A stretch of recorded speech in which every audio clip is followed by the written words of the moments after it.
Boondock flow, you already know. On my Huey P. Newton shit, sacrificial lamb, put me on a crucifix. Who is this? It's God in the flesh. When you take a stand, say it with your chest. Black man, we the best. Yes, that's what.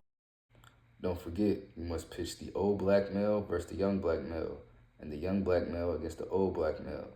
You must use the dark-skinned slaves versus the light-skinned slaves, and the light-skinned slaves versus the dark-skinned slaves.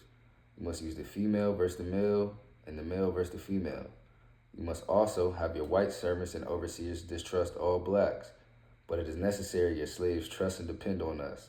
They must love, respect, and trust only us. Gentlemen, these kits are the keys to control. Use them. Have your wives and children use them. Never miss an opportunity. If used intensively for 1 year, the slaves themselves will remain perpetually distrustful. Thank you, gentlemen. If you've been tuned in so far, you will see that in some of my older videos, I mentioned that there would be a few topics that I would go over further in depth. If you haven't been tuned in, I would suggest you go back to those and check those out. But we're finna get into those right now. You must pitch the old black male versus the young black male. Jefferson draws Jordan now. Watch this. And vice versa. You know, black strength plus black wisdom equals black power. And so you get all of that in one gathering, in unity. That's a disaster. That's a conflict. That's just danger. So you can't have that. Do you know how powerful that could be? Especially learning from the foundations and the mistakes of those who have tried before us. Like, we're our own artists and we can create our own story. They know how powerful we are. So what happened? They put a stop to that. That's what happened.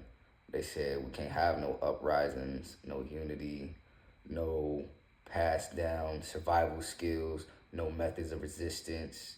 It was a whole lot, that they said we couldn't have. It was like anything against them, it was a no-go. We had to be controlled. So the best way to do that is to portray the older black male as either being broken or submissive to their system, because their main goal is to avoid the harsh punishments that they either witness or experience themselves, and also to protect their families.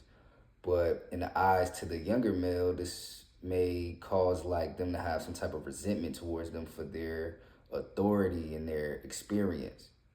Then portray the younger man as either being rebellious or rambunctious, because their main goal is to either escape or rebel.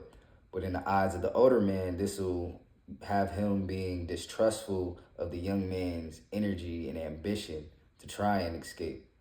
This will cause a continuous rift that won't cease, because you got each group side-eyeing each other and distrustful of one another because they lack a respect for each other's motives. Notice the words lack of respect. Respect equals love. So there has to be the elders respecting the youth and the youth respecting the elders. When there is love felt, there's a more reason for unity and more reason to listen to one another. They say knowledge is power. That's true indeed. I just think knowledge plus action equals somebody in for a rude awakening. Now let's circle back to the light-skinned slave versus dark-skinned slave discussion. Just to paint the picture real quick, they would put the light-skinned slaves in more domestic roles, which would, to the eye, seem as they were getting better treatment because they were allowed to work indoors. Simultaneously, they would put the darker-skinned slaves out in the field. They would have to commit to perceived harsher labors, more susceptible, however you say that word, to harsher punishments and more grueling working conditions. Please tell me you see the play here. There's a cesspool of repulsion, distrust and envy. Remember those words? Jealousy and hatred. If you have another group getting rewarded over another group and it's being shown purposefully,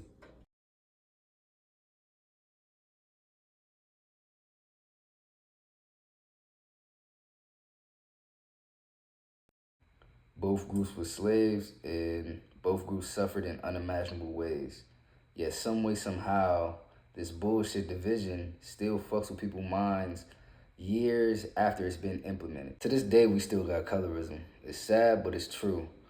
And it was just this false ideology just implemented in people's heads that discriminating against one group because of the lighter skin tone over a darker group is just is BS. Like, and it's going on all across the world, all across the globe. But I just want to speak to the Black American essence of it.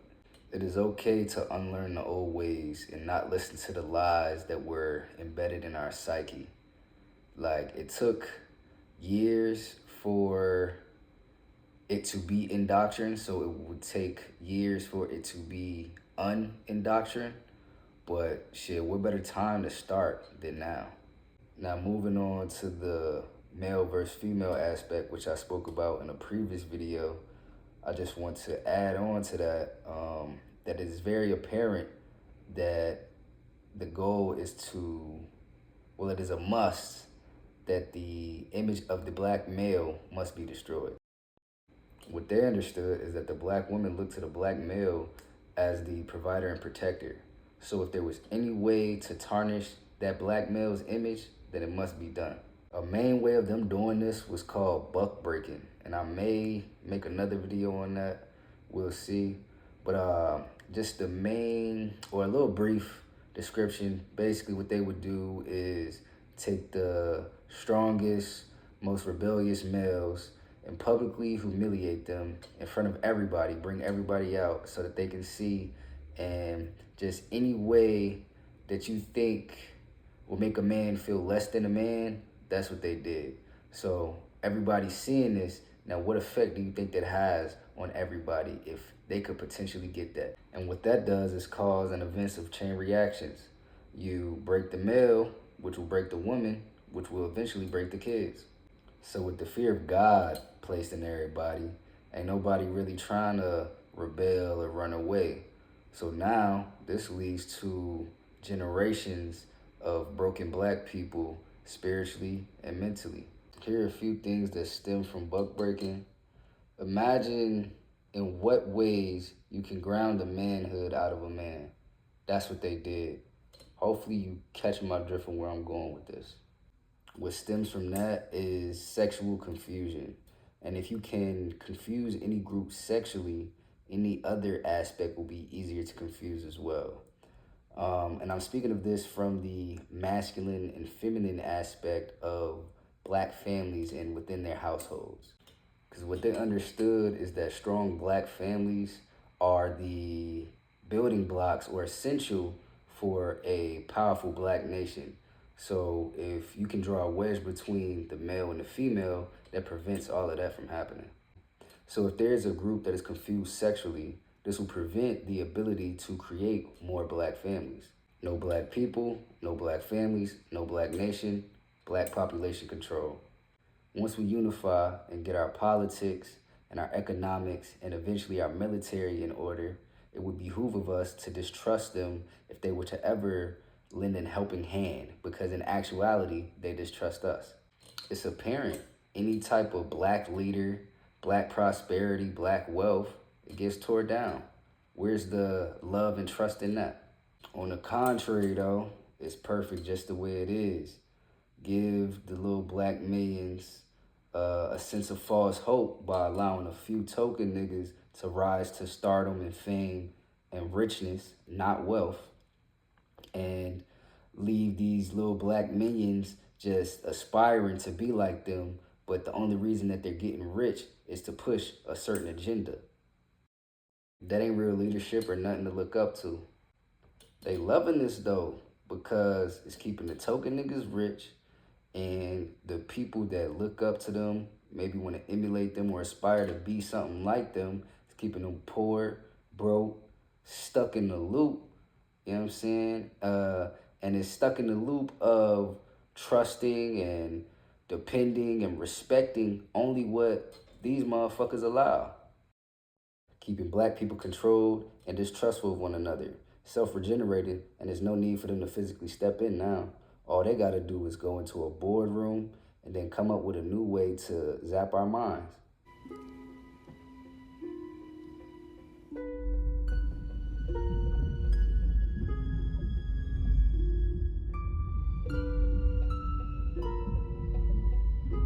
Now you're in the sunken place.